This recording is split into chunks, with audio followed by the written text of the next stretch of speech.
दोस्तों, सबसे पहले तो आप सभी को मेरा नमस्कार। दोस्तों, कई दिनों से आप लोगों के बीच में नहीं आ पाया क्योंकि पार्टी का काम ज़्यादा था, इसलिए कोई वीडियो आप लोगों के सामने जो 2-3 मुद्दे मुझे आप लोगों के सामने रखने थे उनके ऊपर मैं नहीं बना पाया। तो आज मैं इस वीडियो में 2-3 मुद्दे कवर करने की कोशिश करूंगा ताकि उसकी जानकारी आप लोगों तक पहुंचे, क्योंकि कई साथियों ने मेरे को फ़ोन करके भी कहा कि धीरेंद्र जी, आप इस मैटर पे भी वीडियो बनाइए और अपनी बात भी आप रखिए ताकि जनता को जानकारियां हो सकें। तो दोस्तों, वैसे तो मैं इस ज़मीनी विवाद के मुद्दे पर कई वीडियो बना चुका हूं, आप मेरे YouTube चैनल पर नीचे जाके देख सकते हैं। लेकिन अभी मैं आज जो है खाटू श्याम जी से संबंधित कुछ मामले आप लोगों के सामने रखूंगा। दोस्तों, आप लोग पेपर में पढ़ रहे होंगे, अभी 3-4 दिन पहले एक घटना 5 दिन पहले हुई थी। ये सांवलपुरा रोड पर किसी अनुसूचित जाति के आदमी की 7 बीघे ज़मीन थी और उसको जो है पेंशन का, उस ज़मीन के मालिक को पेंशन बनवाने के लिए या किसी और काम से बहला फुसला कर शराब वराब पिला कर लेके गए और उस ज़मीन की रजिस्ट्री करवा ली और उस ज़मीन का म्यूटेशन भी खुल गया। उसके बाद जो है लोग सीकर के एसपी से मिले और उनके खिलाफ़ परिवाद दिया और परिवाद देने के बाद में उनके खिलाफ़ मुकदमा दर्ज हुआ। अब ये कानूनी लड़ाई है, लंबी चलेगी, क्योंकि आप जानते हैं कि भारत की जो न्यायिक व्यवस्था है उसमें न्याय मिलने में कितना समय लगता है, क्योंकि कोर्टों के पास इतना ज़्यादा काम है, इतना ज़्यादा फाइलें हैं कि 1-1 साल 2-2 साल तक तो फाइलों का नंबर ही नहीं आता है। लेकिन ऐसा होता क्यों है? आज इन्हीं कुछ ज़रूरी मुद्दों पे आप लोगों से बात करूँगा। दोस्तों, भूमाफियाओं ने गरीब लोगों की ज़मीनों को कब्जा करने के लिए, उनको हथियाने के लिए एक पूरा सिंडिकेट चल रहा है राजस्थान के अंदर। और राजस्थान के अंदर खास उन जगहों पे जो ज़्यादा डेवलपिंग एरिया हैं, जैसे खाटू श्याम जी है, सीकर है, जयपुर है और कई जगहें हैं। दोस्तों, सरकारें आती हैं, बीजेपी की सरकार आती है, चली जाती है, कांग्रेस की सरकार आ जाती है, लेकिन फिर भी ये काम रुकता क्यों नहीं है? आखिर ये जो ज़मीनी विवाद हैं, जो ज़मीनों में धोखा हो रहा है, आखिर ये क्यों हो रहा है? दोस्तों, आप जानते हैं कि जैसे मान लिया मैंने कोई ज़मीन खरीद ली, आप सपोज दैट करो मैंने 200 गज ज़मीन खरीदी, हाईवे पे खरीद ली या खेत में खरीद ली या कहीं पे खरीद ली। हम क्या करते हैं, उस ज़मीन के मालिक को तहसील में लेके जाते हैं और अपने वकील से कहते हैं हमने ये ज़मीन खरीद ली है, आप इस ज़मीन की रजिस्ट्री हमारे नाम करा दो। तहसीलदार क्या करता है कि जब उसके यहाँ रजिस्ट्री की अप्लाई होता है तो जो रजिस्ट्री के पेपर तैयार किए जाते हैं उसमें पूरे ज़मीन का लेखा जोखा दिया जाता है। लेखा जोखा क्या होता है, मैं आपको 3-4 चीज़ें समझाता हूँ। लेखा जोखा का मतलब ये होता है कि ज़मीन खाली है या उस पर कोई मकान बना हुआ है। मकान बना हुआ है तो उसके ऊपर आरसीसी छत पड़ी है या उसके ऊपर टीन पड़ी है। जो प्लाट है उसके सामने से जो रास्ता निकल रहा है वो काली रोड है इंटरलॉक की रोड है या कच्ची रोड है। ये दो चीज़ें हो गई। तीसरी चीज़ें ये होती हैं कि जिस ज़मीन को रजिस्ट्री करने के लिए आवेदन देता है, देखा जाता है कि उस ज़मीन पे कोई विवाद तो नहीं है, कोर्ट केस तो उस ज़मीन पे कोई नहीं चल रहा है, और वकील ये सारे डॉक्यूमेंट्स तैयार करके और तहसीलदार को दे देता है। तहसीलदार क्या करता है, उस ज़मीन की रजिस्ट्री खरीदने वाले के नाम कर देता है, विक्रेता के सिग्नेचर साइन सारे हो जाते हैं। अब खेल देखो आप कहाँ से शुरू होता है। तहसीलदार बैठा है पलसाना में, मैंने ज़मीन खरीदी गोरिया में। अब मैं अगर आज तहसीलदार के पास जाऊंगा तो तहसीलदार तो सिर्फ वही देखेगा कि जो ये रजिस्ट्री का कागज़ है इसमें क्या क्या लिखा गया है, उस ज़मीन की जो यथा स्थिति है उसके बारे में क्या क्या लिखा गया है, और वो देखने के बाद रजिस्ट्री का आदेश कर देता है। रजिस्ट्री हो गई। अब दोस्तों मैं आपको एक चीज़ बताता हूँ, रजिस्ट्री कोई वैलिड कागज़ नहीं है। रजिस्ट्री वैलिड कागज़ क्यों नहीं है? क्योंकि जब किसी तहसीलदार के पास कोई ज़मीन रजिस्ट्री हो जाती है, फिर उसका दूसरा प्रोसेस होता है कि उस ज़मीन का म्यूटेशन करवाना। म्यूटेशन का मतलब उस ज़मीन का जिसने खरीदा है वो अपना नामांतरण कराने के लिए अप्लाई करता है। अब जब तहसीलदार के पास नामांतरण की फाइल जाती है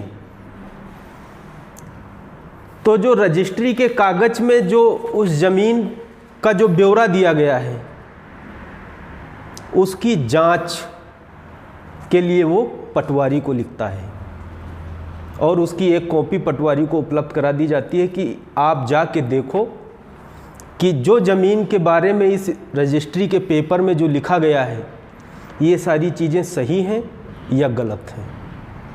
अगर सही हैं तो पटवारी अपनी रिपोर्ट लगा देता है तहसीलदार के पास कि मैं फला तारीख को फला फला बजे ज़मीन पे गया, मौके पे गया, मैंने जांच की। जांच करने के बाद जो जो चीज़ें रजिस्ट्री में लिखी गई हैं वो चीज़ें सत्य पाई गई, अन्यथा इसका नामांतरण खोल दिया जाए। ये पहला काम हो गया। दूसरा काम तहसीलदार क्या करता है? तहसीलदार ये करता है कि उस ज़मीन में, मान लिया जो ज़मीन बिकी है उसमें 10 खातेदार हैं, ठीक, मान लिया मेरे पिताजी के पास 10 बीघे ज़मीन है, उसमें से मैं 200 गज का प्लाट भी बेच रहा हूँ और वो सम्मिलित खाता है और उसके 10 लोग मालिक हैं। तो तहसीलदार क्या करता है, उन 10 लोगों को नोटिस भेजता है। नोटिस में लिखता है कि आपके खाता नंबर में फला फला फला फला आदमी ने फला फला फला लोकेशन पर 200 गज का प्लाट बेचा है। अगर आपकी इस पे कोई आपत्ति है, क्योंकि इसका म्यूटेशन खोलने का इसका म्यूटेशन खोलने के लिए हमारे पास आवेदन आया है, अगर आपकी कोई आपत्ति है तो आप अपनी आपत्ति 30 दिन का टाइम दे, वो 15 दिन का टाइम दे कि 15 दिन के अंदर आप आके हमें वो आपत्ति दाखिल करें। पहला काम तो ये हो गया। दूसरा काम ये होता है कि जैसे वो 10 खातेदार हैं, 10 खातेदारों के अलावा अगर कोई बाहरी आदमी का कोई उस ज़मीन में कोई लेन देन है या पहले कोई स्टाम्प पे लिखा पड़ी हो गई है या उसके बदले पैसा ले लिया है, तो उसके लिए क्या करता है तहसीलदार, लोकल न्यूज़पेपर में विज्ञापन देता है। विज्ञापन देता है कि अगर किसी भी व्यक्ति को इस ज़मीन के नामांतरण खुलने में आपत्ति है या किसी का दावा है तो वो भी अपनी आपत्ति 15 दिन के अंदर, 30 दिन के अंदर दाखिल कर दे। आपत्तियां दाखिल हो जाती हैं। आपत्तियां दाखिल होने के बाद में जब तक उन आपत्तियों का निस्तारण नहीं हो जाता है तब तक उस ज़मीन का म्यूटेशन तहसीलदार नहीं खोल सकता है। ये तो है नियम। अब इसमें बीच में रेवेन्यू डिपार्टमेंट और भू माफियाओं के बीच में जो एक सिंडिकेट है जिसमें नेता भी शामिल हैं और बड़े बड़े अधिकारी भी शामिल हैं, वो क्या करते हैं कि आप जानते हैं कि जैसे हर ज़मीन का सर्किल रेट, डीएलसी रेट अलग अलग होता है। अगर आपका जो 200 गज का प्लाट है उसके सामने से अगर काली सड़क जा रही है तो उसकी स्टाम्प ड्यूटी अलग है। अगर उस पे मकान बना हुआ है तो उस मकान की जो प्रेजेंट कीमत है उस कीमत के हिसाब से उस मकान की भी स्टाम्प ड्यूटी जमा करनी होती है। तीसरी बात, मतलब जो उस रजिस्ट्री के पेपर में लिखा जाता है उसकी सारी जांच करता है। अब गड़बड़ कहाँ होता है मैं आपको बता देता हूँ। जैसे मैंने 200 गज का प्लाट खरीदा, प्लाट मेरा खाली, प्लाट पे मेरे मकान बना हुआ है, ठीक, मकान बना हुआ है, मेरे मकान के सामने से, प्लाट के सामने से काली रोड जा रही है। अब जो क्रेता होता है वो स्टाम्प ड्यूटी की चोरी करने के लिए क्या करता है कि जिस प्लाट पे मकान बना है उसको वो खाली प्लाट दिखा देता है। दूसरी बात, उसके अगर सामने काली रोड है तो उसको कच्ची रोड दिखा देता है, क्योंकि कच्ची रोड दिखाते ही उसकी स्टाम्प ड्यूटी कम हो जाती है, उसका डीएलसी रेट कम हो जाता है। मकान की मालियत, मकान बना हुआ है तो मकान की जो प्रेजेंट कीमत है उसका जो है स्टाम्प ड्यूटी कम हो जाता है। और जब पटवारी जांच करने आता है तो पटवारी को 10,000 दे दिया, 20,000 दे दिया, 30,000 दे दिया, और पटवारी जाके रिपोर्ट लगा देता है कि साहब हमने जांच कर लिया, इसमें जो स्टाम्प में लिखा है सब सही है, आप तो म्यूटेशन खोल दो। पहली रिपोर्ट तो पटवारी की हो गई। अब फिर जो आपत्तियां होती हैं उन आपत्तियों का निस्तारण करना पड़ता है। जब तक निस्तारण नहीं होगा तब तक उस ज़मीन का नामांतरण नहीं खुलेगा। लेकिन राजस्थान में क्या हो रहा है, आज हमने ज़मीन खरीदी,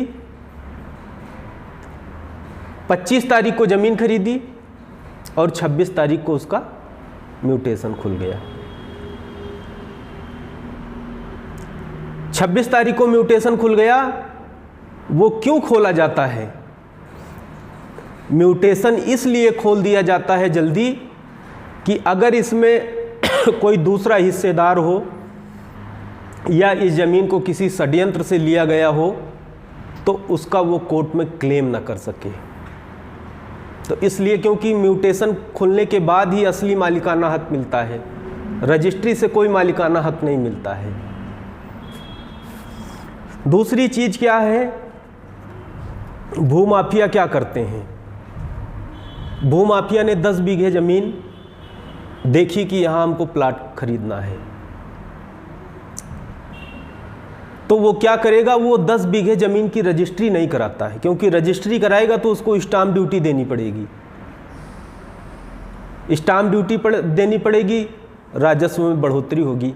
तो वो क्या करता है, पावर ऑफ अटर्नी 500 रुपये के स्टाम्प पेपर में जाके बनवा लेता है और फिर वो बेचता रहता है, बेच के पैसा मालिक को देता रहता है, दिया नहीं दिया, ये सारे झगड़े विवाद चलते रहते हैं।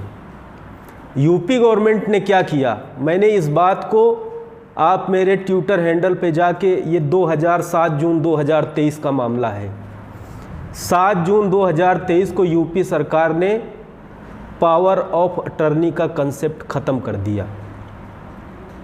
उसके पीछे तर्क ये दिया कि पावर ऑफ अटर्नी की वजह से हजारों करोड़ रुपए के राजस्व का नुकसान हो रहा है। अब एक चीज़ बताओ, जो 10 बीघा प्लाट जिस प्रॉपर्टी डीलर ने खरीदा उसका तो कोई स्टाम्प ड्यूटी लगा नहीं, उस तो 500 रुपये पर बस जाके वो जो है पावर ऑफ अटर्नी उसने बनवा लिया। ठीक है, अब जो खरीदेगा उसकी स्टाम्प ड्यूटी लगेगी। तो वो प्रॉपर्टी डीलर साहब जो 10 लाख 5 लाख 8 लाख रुपए का जो रजिस्ट्री में जो स्टाम्प ड्यूटी लगनी थी, जो सरकार को मिलना था, वो बीच में खा गए। तीसरी बात क्या है कि जब यूपी गवर्नमेंट ने पावर ऑफ अटर्नी पे रोक लगाया, क्यों लगाया? उसमें ये तर्क दिया कि भूमाफिया गरीबों की ज़मीनों को खरीद रहे हैं और खरीदने के बाद राजस्व की चोरी कर रहे हैं। मैं कांग्रेस और बीजेपी के दोनों सरकार के नेताओं से पूछना चाहता हूं कि आप लोग राजस्थान में विधानसभा के अंदर आप लोग इस बात को क्यों नहीं उठाते हैं कि राजस्थान के अंदर हजारों करोड़ रुपए की राजस्व की चोरी हो रही है, एग्रीमेंट की व्यवस्था को खत्म किया जाए। कोई नहीं उठाएगा, क्योंकि कांग्रेस में भी भूमाफिया, बीजेपी में भी भूमाफिया। सरकार बदल जाती है, भूमाफिया वही रहते हैं, बस पैसों का लेन देन चेंज हो जाता है। पहले जो अधिकारी था वो चेंज हो जाता है, दूसरे अधिकारी को जानने लगता है। पहला जो नेता था वो चेंज हो जाता है, दूसरे नेताओं को जानने लगता है। तो राज बदल जाता है, गरीबों की दुख मुसीबत खत्म नहीं होती है।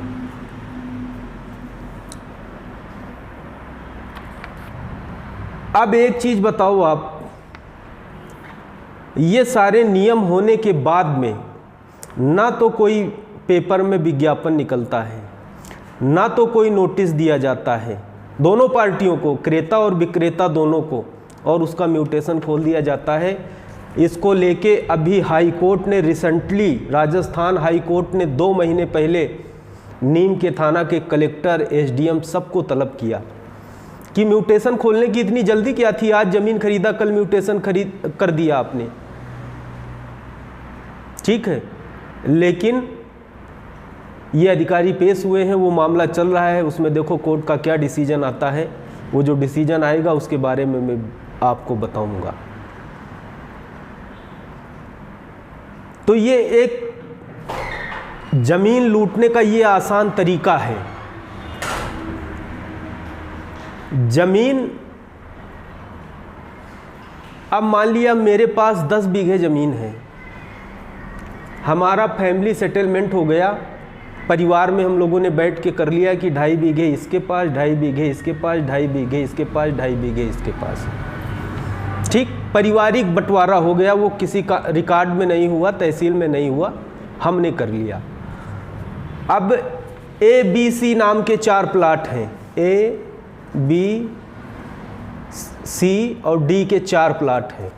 आप मान लो ए मिल गया मनीष को, बी मिल गया सुरेश को, डी मिल गया महेश को, A B C D, Manish को मिल गया, महेश को मिल गया, सुरेश को मिल गया और कमलेश को मिल गया।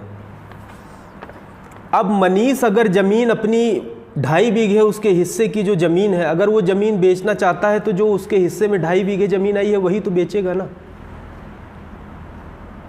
वही बेचेगा।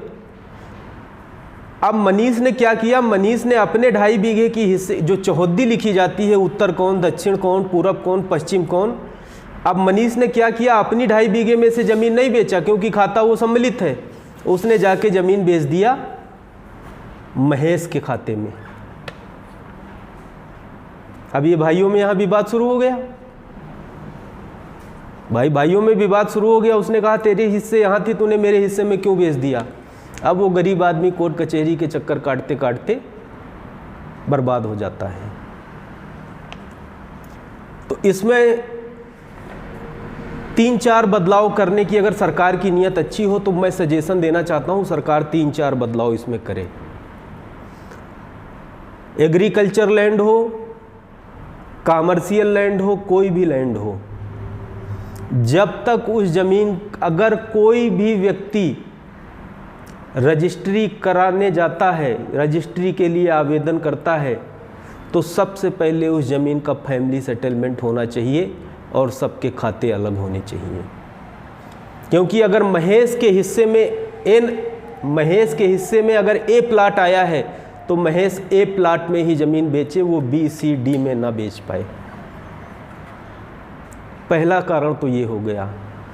दूसरा कारण ये हो गया कि सरकार को सख्ती से म्यूटेशन के जो नियम हैं, इनको सख्ती से पालन जब तक नहीं कराया जाएगा, तब तक ये ज़मीन के लफड़े बढ़ते जाएंगे, कोर्ट कचहरियों में काम बढ़ता जाएगा, पुलिस का काम बढ़ता जाएगा, हत्याएं बढ़ती जाएंगी, मारपीट बढ़ता जाएगा। क्योंकि आप जानते हैं ज़मीनों के मामलों को लेके हत्या तक हो जाती है। अभी खाटू में 1 महीने पहले ज़मीनी विवाद को लेकर हत्या हो गई।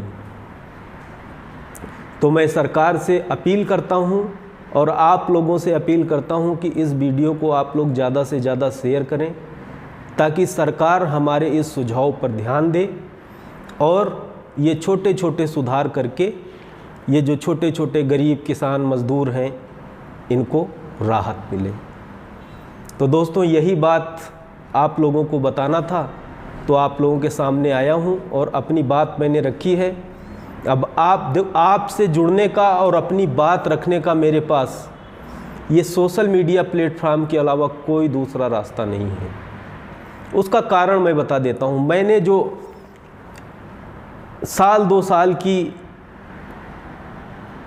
जब से मैं चुनाव में पार्टिसिपेट करने लगा, पार्टी बना लिया, ठीक है, गरीब शोषित पीड़ित लोगों की आवाज़ उठाने लगा, हुआ क्या कि मेरी आवाज़, जो ये दलाल हैं, कांग्रेस में हैं, बीजेपी में हैं, या सोशल संगठन चलाने वाले लोग हैं, ये मेरी आवाज़ लोगों तक पहुंचने नहीं देना चाहते हैं। वो इसलिए नहीं पहुंचने देना चाहते हैं क्योंकि अगर मेरी आवाज़ आप लोगों तक पहुंच गई तो आप लोगों को सही सही जानकारी हो जाएगी, और सही सही जानकारी हो जाएगी तो फिर आपको वो ठग नहीं पाएंगे, आपको वो बेवकूफ़ नहीं बना पाएंगे। तो मुझे ज़्यादातर ये सोशल ऑर्गेनाइजेशन, पॉलिटिकल पार्टी, ये जो लीडर गांव में होते हैं, छुट भैया लीडर, इसीलिए आप देखते हैं मैं किसी धरना प्रदर्शन या कहीं नहीं जाता हूँ, क्योंकि मैं जाता भी हूँ तो वहाँ ये लोग केवल अपनी बात करते हैं, मुझे अपनी बात रखने, मुझे उस बात का कोई दुख भी नहीं है। कोई बात नहीं, आप नहीं रखने देना चाहते हैं, कोई बात नहीं है। बस उनके लिए आखिरी 2 लाइन कह के अपनी बात करूँगा कि सच्चाई छुप नहीं सकती है बनावट के असूलों से, सच्चाई छुप नहीं सकती है बनावट के असूलों से, लाख कोशिश कर लो खुशबू आ नहीं सकती है कागज़ के फूलों से। सच को दबाया नहीं जा सकता है, सच आज नहीं तो कल लोगों के सामने आएगा। तो मैं आप लोगों से अनुरोध करता हूं कि ये वीडियो ज़्यादा से ज़्यादा शेयर करें, ताकि लोगों को इसका लाभ मिले, और कोई भी हमारा भाई जब कोई ज़मीन बेचे, खरीदे, तो इस बात का ध्यान रखें। आप लोगों का बहुत बहुत धन्यवाद। नमस्कार, जय भीम।